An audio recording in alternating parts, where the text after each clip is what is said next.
Transparency, there's a lot of discussion around accountability and for sure privacy and security. However, again, who is at the table when we are thinking about creating these frameworks? And that's why I feel like I don't have a holistic answer, because there's so many big ideas out there. But at minimum, I would say at the core of what is ethical and responsible AI, it would definitely need to start with transparency. How can we improve digital literacy to help people better understand AI and societal impact? That's what we cover in today's episode. I'm joined with AI policy expert Erica Shoemate. We talk about AI's role in national security and responsible governance, her experience at major tech companies and lessons in AI governance, cultural intelligence in AI, and unique aspects of AI policy work in DC versus pretty much anywhere else.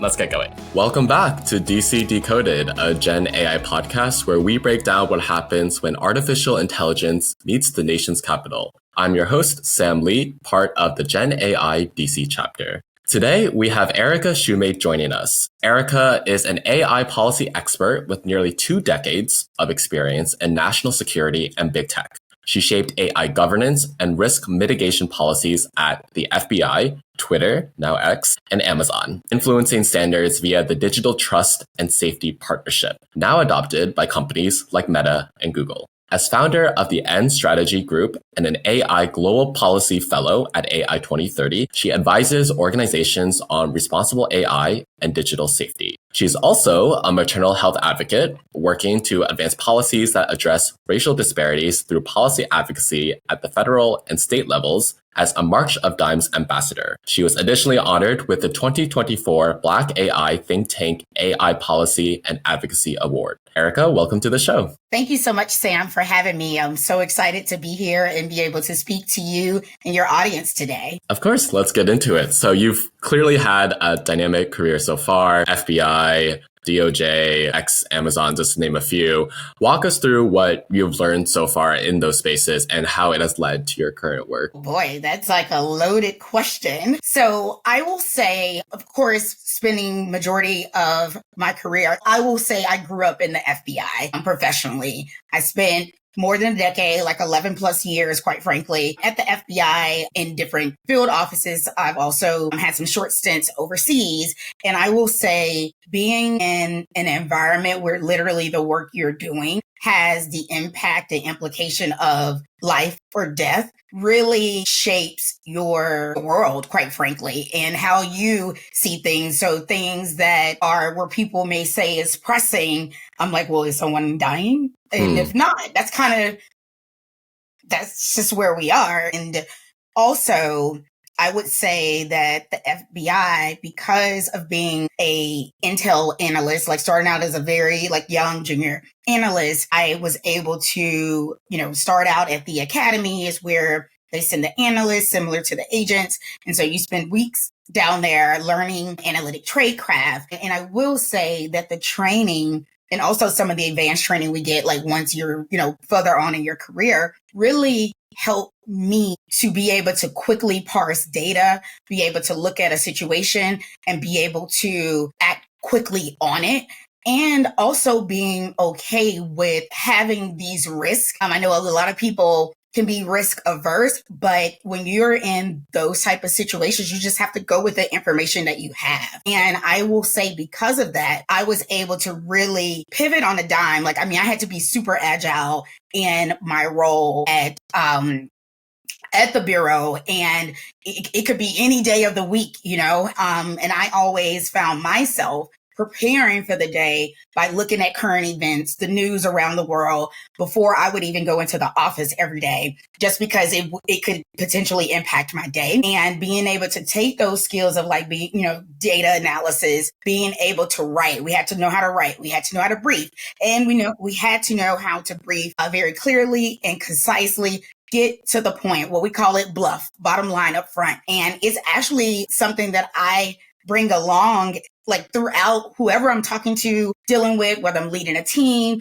I'm talking to someone from a consultation.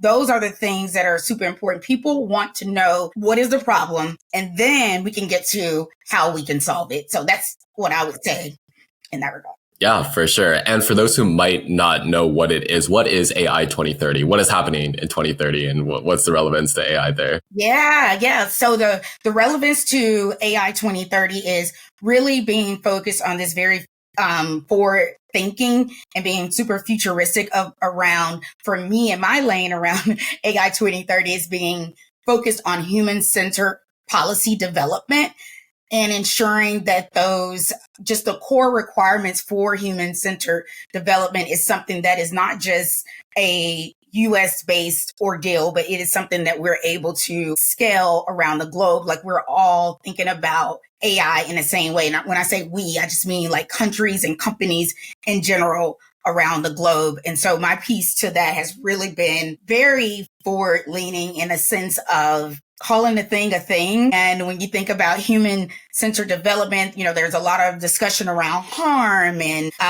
how will this technology have impact on other humans. And in some ways, we don't know everything, but in some ways, we've already seen the harm that can happen. And as one, for listeners who may not be seeing this on camera, I am a Black, woman, and I am always about like getting down to like the floor, right? The very basic level. Okay. Mitigate bias. Mitigate bias is such a big topic, but then I'm like, okay, what are we doing? It seemed like there's just so many papers, so many things out there. And my thought is when thinking about AI 2030 and where we're trying to go as a whole is people. We have to go meet other people where they are, meaning the most underrepresented communities as a part of this lack of data, being a part of these systems. We got to go out into the community if we truly want to manifest the change in the data and prevent it from being so Eurocentric. So these are the real things that I call out. There is no time to be politically correct if we're truly trying to solve the issue. It's like you have to be okay with being comfortable with being uncomfortable. That's part of, I know, a long answer. AI 2030 is my kind of lane in that. Good to know. And just backing up a step, how do you define artificial intelligence or AI? There are, of course, like objective scientific definitions, but in the nature of these human-centered discussions, for people who aren't as familiar with what AI even is as a concept, how do you define it and how does that influence your work? Yeah, no, great call out. So I define AI as any technical, I'm going to start it like even just as simple as a computer, a machine. You hear machine learning a lot, that is able to automate things, but more so it's not just the automation piece, but be able to learn human behavior. And over time, being able to streamline, let's say, said process and being able to then. And the good about AI is that it will actually, in some ways, make things more efficient, or it has made things more efficient. And so for people who don't know a lot about what is AI, it's literally like taking data. It can be out in the world, on the internet, open sources, which is like how you have open AI. And it can also be as simple as your hospital HIPAA complying data, where it's being used to really assess if, let's say, you may be more prone to a certain disease, and being able to then take that technical data, and I'm trying to say it in like the more basic form for your everyday person, and being able to then take that information over time. Let's say you come in, let's say we're watching you for over a year at a doctor's office, and we're looking specifically at your blood pressure levels, and you're tracking those over time. We're artificial intelligence, and like, what is it? You're putting that information into the system, to a computer. And over time, that computer system, I call it the brain, is then able to then take a look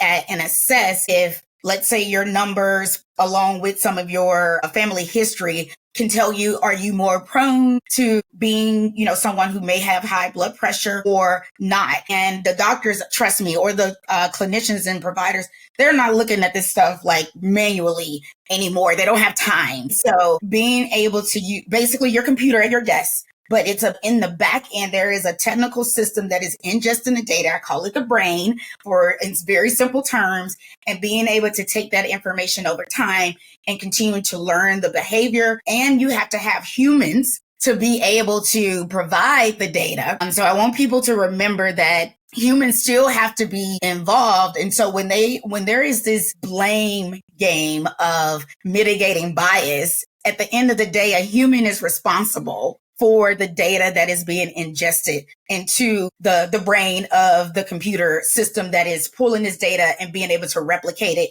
in a way that, again, can be used for good or it can be weaponized. Right. That answered the question? Yes, no, it did for sure. And yeah, you've spoken about this concept of generative responsible AI policy, which I think is getting to some of the themes you're talking about. And what does that responsible AI governance look like, maybe both at a national level and maybe a global level based on your experiences? Yeah. When you think about responsible AI, there's a lot of conversation around ethics, and then there's safety. For me, something could be ethical. Something could be legal, but is it ethical? Right? And depending on where you are in the world, maybe not. And when I think about governance and responsible AI at the very basic level, for me, I need to be looking at the safety part of it. Because again, as my lived experience has informed me, I am a first generation college graduate from inner city Memphis. Now I live in the Washington, D.C. area. I've been here almost 13 years. So the way that I even see the world is going to be completely different from anyone else. So for me, again, the ethics piece is at such a high level. And I would consider myself to be a very strategic person.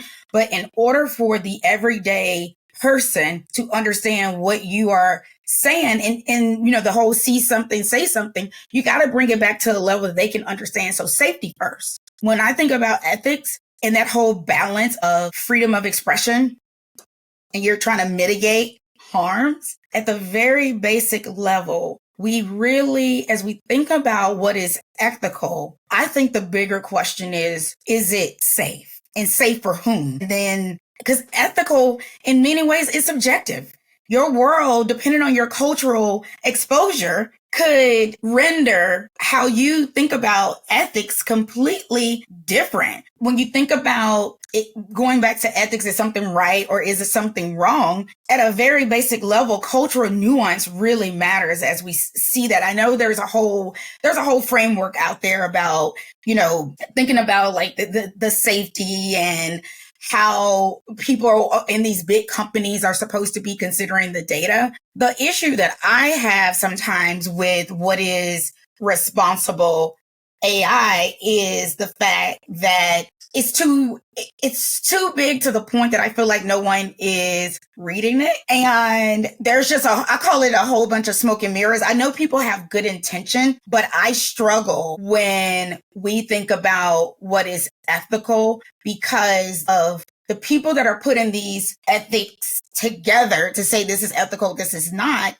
It's not typically very diverse. So that's why I don't have like an answer for the answer, but for your question, because I do think that we have to really consider, again, the society you are in and the world you're in is going to shape what you see as being ethical versus what is not ethical. Right. And so, and depending on where you are in the world as well, right? That, piece. And then ethical, I will say the number one thing for me when I think about being ethical, transparency, full stop. Transparency. And I know it took me a long time to get to transparency, but transparency, there's a lot of discussion around accountability and for sure privacy and security. However, again, who is at the table when we are thinking about creating these frameworks? And that's why I feel like I don't have a holistic answer because there's so many big ideas out there. But at minimum, I would say at the core of what is ethical and responsible AI, it would definitely need to start with transparency, number one. And I know people are like, we're getting better, but for whatever reason, I know that minorities, underrepresented communities don't still necessarily feel safe to use this. This is very skeptical, and I can't blame the healthy form of skepticism, but I do teach and out in the communities about like digital literacy, AI literacy as well, because again, we don't get to be at the table most of the time. So yes, a very long round way of saying. And you've worked at some of these private tech companies who are at the forefront of some of these innovations, especially around AI. What did you see when you were doing trust and safety work there? What are these companies doing well? What can they improve on? Like, what did you see when you worked there? Yeah, I would say one of the biggest things that I saw coming from the FBI and being at a private company was I sometimes struggled when things were clearly safety issues. They did not violate the company's policy, and you could see the disproportionate harm that was being caused. Like for example, I focused a lot on women's safety, things that were considered to be toxic, but not necessarily violate the company's policies, and also looking at underrepresented groups, looking at global events and who were disproportionately impacted by some of these global real-time events, looking at journalists, looking at public officials, particularly women. You would see some of the disproportionate harm. And sometimes I would like cringe at the idea that because they are a public official, then it should be acceptable for someone to say some of the most vile things that I have ever seen. And again, my lived experience shapes the way that I view the world, right? And it goes back to the balance of freedom of expression while trying to mitigate on and offline platform harm. I know one of the things we used to talk about at Twitter all the time was, safety for whom, freedom for whom. And we know when people are generally thinking about that, it's definitely not the brown, the dark browns, light browns, and blacks that they're talking about. And we as a collective, we don't get the same level of grace if we were to say something that I've seen for folks who aren't brown. So a white person versus someone like me. Again, I know the teams and my teams, they were really working to be super objective. So it's not them. It is just the people making these big decisions. I really have an issue with that, with this whole thing about social media companies not being the arbiters of truth. I'm like, that is completely irresponsible because we know words matter. And this whole idea, I remember growing up, so I'm a news junkie, I should say. I'm a recovering news junkie. I've done a lot better last few months. But again, my world was shaped by things happening around the globe, right, for so long. But growing up, if someone was telling straight up lies, they didn't get airtime. It was cut. And now we are allowing people to be online just saying whatever when they have so much influence that it literally causes real world harm. And that within itself for me is something that I grapple with every single day, because you do have the one thing of like, oh, we're not trying to censor speech, but to what point? There's another political pundit. She actually talks about it too. If it starts to harm someone, it's no longer free speech. And so these are the things that, like what I saw, and then coming from the world of like the Bureau, the only thing that I saw that was different, like thinking about like domestic work and domestic terrorism versus international terrorism, I will say the U.S. Does not have any real policies as it relates to domestic terrorism, again, because the whole idea of like freedom of speech. But the last thing I'll say on this point is people are getting hurt right now in real time. And that is where we have skewed so far right, left, and different, because we are so afraid, again, being politically incorrect, that we are just allowing people that have this influence to just be on TV and say whatever. And then you say it is for the person to then go do their research. And I'm like, that is a bunch of bananas and crazy, especially when you think about teenagers in the US still being able to have access to social media. We know just like from a psychological standpoint, a brain development standpoint, teenagers aren't even thinking with the same part of the brain because they're too young that way you would as an adult. So how do you put this onus on children to be able to decipher what's real and what's not. And then it'll be the question with the parents. No.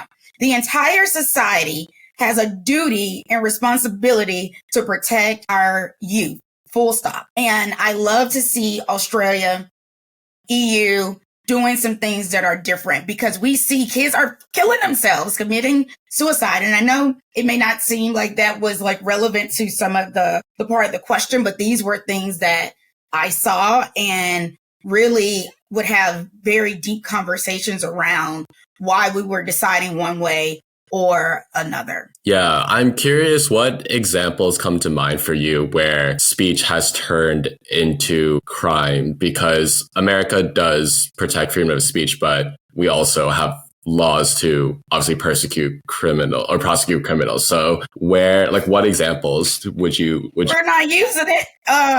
Perfect example. I made it a security detail when it's all said and done, but thinking about the whole January 6th, we saw a lot of the uptick, and I get like from a U.S. parent company side of things, why you have to operate a certain way. I got it. However, the uptick of like harm and I being put in a position of like, I can't make the decision I necessarily want to make in that moment because it's not going to get supported anyway.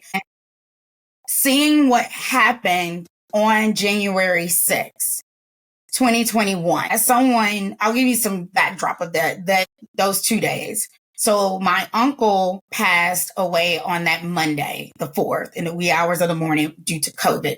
He's a leukemia survivor, my only paternal uncle, and we had just lost his wife, call our aunt, but so is my cousin's mom, literally like a week and a half in between the time. It was just crazy times. And that was Monday. Tuesday was the U.S. congressional runoff in Georgia. And so I was like, okay, I'm not my best, but I need to get online because I don't want to leave my team high and dry, and things are really starting to uptick. Because before then, again, some backstory coming from the Bureau, I understood election integrity at a very different level than most people at these companies. And that was something, foreign influence, all these things that I understood at just a very different level. But not being able to act on some of those things was very frustrating, in the sense of like, we were doing, like, again, the people were doing the work. So I don't want it to come off as like they were doing what they could with what we had. And some of that was like seeing, we had decided, how certain things would be because of, did it show any indicators or signals? Was this harmful? Were they talking about something else? And so we had to make a big leadership decisions around what we would consider to be violative or not, because we were entering different times. And so getting to January 6th the next day, that was something, again, you could see the uptick in things going south, and the propensity for harm was definitely there. We saw the chatter, you saw all the things online. However, it wasn't until after it all went awry that then we were able to do really something. At that point, we're reactive. It's too late. The seeds are already sown. And I just think about my time in national security. You do not want to be on the side of cleaning up when it's all gone bad. And what is baffling for me, again, I swore an oath to the U.S. Constitution to literally uphold the U.S. Constitution and to protect the American people. That is my job, whether I'm in or out. Why? Because I know things. I've been given this special privileges to these certain things that no matter if I'm not ever in government again, I took that oath. And it's quite funny. We're 4 years later and it's like it never happened. For me, it's like a dagger to the chest because of my lived experience. It's so easy to forget when you have that privilege that I and my people will never be able to have. Oh, it's not a big deal. Like, perfect example is as some of the things that are going on now. You have a 25-year-old young man has spewed Nazi hate stuff all over the internet. designs and then they bring them back. And had I been a person that was writing that type of stuff online, 18, 19, 20, I would have never gotten in government. And I had to really think about my life and doing the quote unquote right things well before I even considered being in national security. And so to have that exception and to be like, oh, it's just a boy is mind blowing. And again, some of this stuff is still up online. And so you want to talk about, how, examples, these are vivid examples that are out there right now. And also one last kind of thought of criticism I'm thinking about is also some of the anti-Semitic things that we are seeing, and to see that the ADL is not taking the right side of history stance is shocking, quite frankly, because some of the civic, society organizations were people that I dealt with on a regular in my former roles. And I mean, was literally screaming to the top of the lungs about any little thing. Some of the stuff was like not even worth reaching out about. But now you're saying that these things are acceptable. And that, again, is hard to, quote unquote, regulate in a sense of like, now we're in alternative facts. Oh, he didn't mean it or she didn't mean it, blah, blah, blah. And that is a very hard thing to fight. And on the flip side, again, not, get into any great details, but just seeing some of our companies here in the US kind of like taking a step back on things that we know are wrong because they are being bullied. That means I was already unsafe. I'm definitely unsafe, even more unsafe now. Yeah. And that's a lot. Yeah. One last topic I wanted to dive a bit deeper into is this concept of digital literacy that you had mentioned earlier, and how you've been in communities and helping them improve it. How do we do that? How do we as a country improve digital literacy, better understand AI societal impact? I think that's something that, despite all of the things we might disagree on as Americans, like that's something I think a lot of people can agree on. So what have you seen on the ground, and how can we keep getting better at educating people on digital literacy? Yeah. I think, again, meeting people where they are. We can't just say, go look at this training online. We are still having issues, even though, with the last administration, there was a lot of work to be done around critical infrastructure and, broadband in rural areas, et cetera. However, we must remember that there are some places and some people that, again, when you're disproportionately living below the poverty line, even those basic things you may not be able to get, or if you have it, it could be very spotty. And I am a believer in you can't learn people from a desk. We have to go out into the communities at a grassroots level to be able to teach on just the very basic concepts of, again, what you mentioned earlier. What is AI? What is AI to you? Is it probably a better kind of thought process about it? How is it used? Do you know you're using it every day? Like giving those real world example and making it a conversation.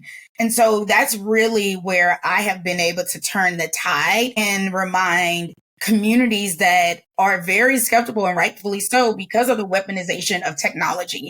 Thinking about, redlining, credit reporting, all these things where data has been used against, certain communities. You're like, I'm not putting my information in there. And so one thing that I do teach at a very basic level too is operational security around what you should and should not put inside of AI, unless it's short of it being your own and you made it yourself. Some things, right? Like, PII things. You also want to think about social engineering. You don't want to put like all of your friends and family. I tell people, put brackets, you can put X's, you can put Jane Doe, Joe, whoever, flip the names around. If you have numbers, don't put them exact, right? But some people are like, again, you can come from a place of either being super trusty of these systems or like, I ain't touching it at all. It's like these exactly extremes. And so when I'm able to then speak on not only this can be a good thing, and also this is how it can be used not for a good thing, and this is what you can do to protect yourself, now you're giving the people something to work with. And can right? you define PII for people who might not know Oh what that term yes, is? your personal information. I'm gonna make it super simple, like your name, your date of birth, your whole address. Probably don't want to put your blood type, but whatever. That's compliant.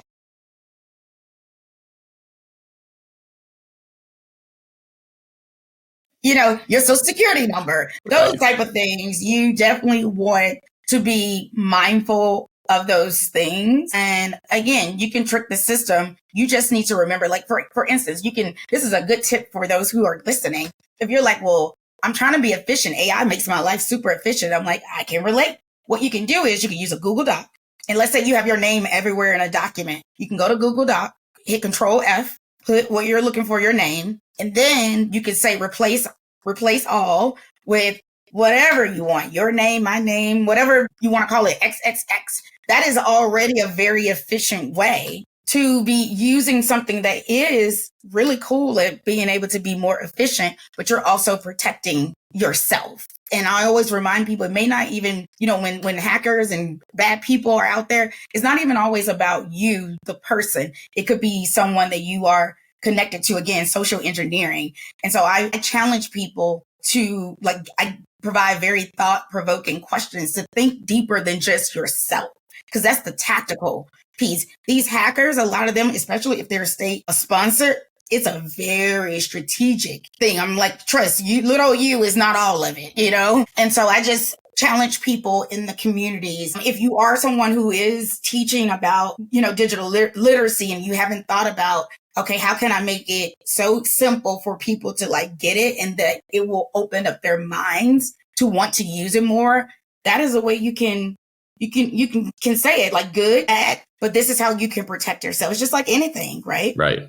Which is important for all of us to know. Yeah. One last question for you. Sure. What is unique about working on AI related matter in DC compared to other places in the States that do this type of work? So Silicon Valley, New York, any other American place that has a vested interest in tech. What's unique about DC? I think what's unique about DC is that, policy change is where it happens right here in the bubble. As most people say, things are changing rapidly, or it can change rapidly in real time. And the rest of the country may not even be aware of things that might be shifting. But when you live here and you're in a way of you're in the know, not necessarily who you know, but you're listening to, again, my world, little bits and pieces of data, and you're like, okay, what is shifting? What is happening? And being that you're right here where it's all happening, I believe you have a different vantage point, where I know DC gets a bad rep for, you're living in a bubble, you don't understand the real world, blah, blah, blah, blah, blah. I'm like, okay, fine. Good point. However, as someone, again, that did not come from a lot, I actually think I have a pretty cool vantage point of I can see okay, oh, there's, the smartness of things, but I also can see at a very basic, I'm going to call it a very basic street sense level of this is what is happening.